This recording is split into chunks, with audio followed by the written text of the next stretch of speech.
अस्सलामुअलैकुम। आज हरूफ तहज्जी का हमारा आखिरी सबक है। आज हम जिन 4 आखिरी हरूफ तहज्जी के बारे में पढ़ेंगे वो है हे, हमजा, छोटी ए और बड़ी ए।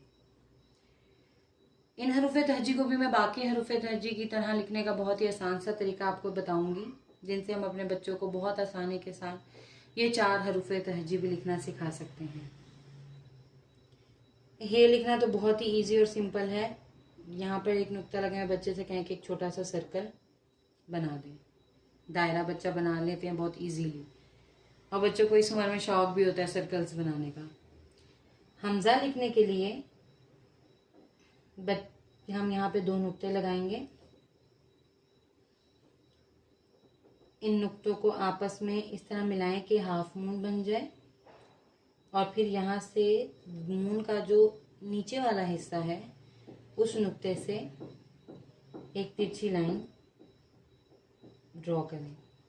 तो ये हमारा बन गया हमजा। यहाँ पर हम बच्चे को एक और भी रेफरेंस दे सकते हैं कि जिस तरह हमने एन बनाना सीखा था, ऐन गैन, एन के लिए भी हमने सेम इसी तरह हाफ मून बनाया था और फिर ये यहाँ पे यूं लाइन लगाई थी। लेकिन हम एन बनाने के लिए उसके बाद हमने एक हाफ सर्कल ड्रॉ किया था, लेकिन यहाँ पे हम हाफ सर्कल नहीं करेंगे, सिर्फ हाफ मून बनाते हुए हम एक तिरछी लाइन की मदद से हमजा बनाएंगे। दोबारा मैं आपको तरीका बताती हूँ हमजा बनाने का। 2 नुक्ते लगाए, इन नुक्तों की मदद से हाफ मून बनाया। अगर बच्चे को यहाँ पे दुश्वारी हो के लाइन किस एंगल पे ड्रॉ करनी है तो आप बच्चे को यहाँ पर भी एक नुक्ता लगा कर दे सकते हैं, फिर बच्चा आसानी के साथ हमजा बना सकता है। तो बच्चे को कहें कि फिर जहाँ पे हमारा ये हाफ मून ख़त्म हुआ है उस नुक्ते को इस नुक्ते से मिलाएं। तो ये बन गया हमारा हमजा। छोटी ए लिखने के लिए भी सेम तरीका, हाफ मून, लेकिन यहाँ पर हमने कोई तिरछी लाइन नहीं बनानी, कोई सीधी लाइन नहीं बनानी। यहाँ पे आपने बच्चे को कहना है कि नीचे से एक हाफ सर्कल बनाते हुए ऊपर की तरफ आए।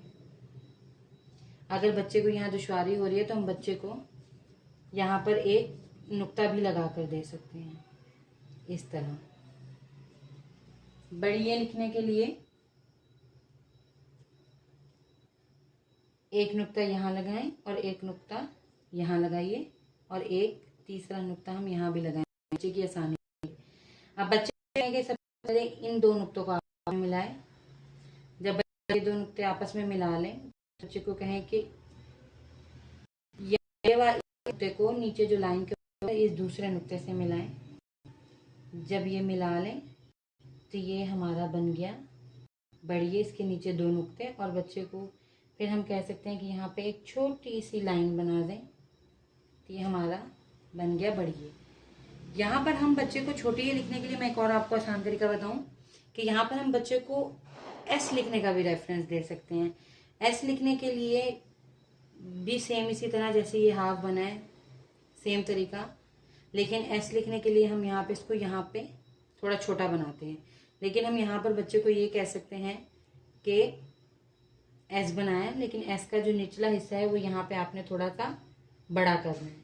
तो ये हमारी छोटी ए आसानी से बन जाएगी। आज हमारी हरूफ तहज्जी ख़त्म हुई। उम्मीद है कि आपको मेरा हरूफ तहज्जी लिखना सिखाने का तरीका पसंद आया होगा। अगर आपको मेरा ये हरूफ तहज्जी लिखना सिखाने का तरीका पसंद आया है तो मेरी वीडियो को लाइक करें और चैनल को सब्सक्राइब करें। अब जो मैं नई चीज़ जो आपको बच्चों को बताऊंगी, वो सबसे पहले जो बच्चे कंफ्यूज होते हैं जोड़ तोड़ करते वक्त, जो बच्चों को बहुत मुश्किल पेश आती है कि जोड़ तोड़ में हरूफ के दरमियान छोटी ए कौन सी है और बड़ी ए कौन सी है। तो कल के सबक में आपको छोटी ए और बड़ी ए का फ़र्क समझाऊंगी कि हम बच्चे को आसानी के साथ किस तरह समझा सकते हैं कि हरूफ के बीच में जोड़ तोड़ करते वक्त कौन सी छोटी ए है और कौन सी बड़ी ए है। कल तक के लिए अल्लाह हाफिज। कल फिर आपकी खिदमत में हाजिर होंगे।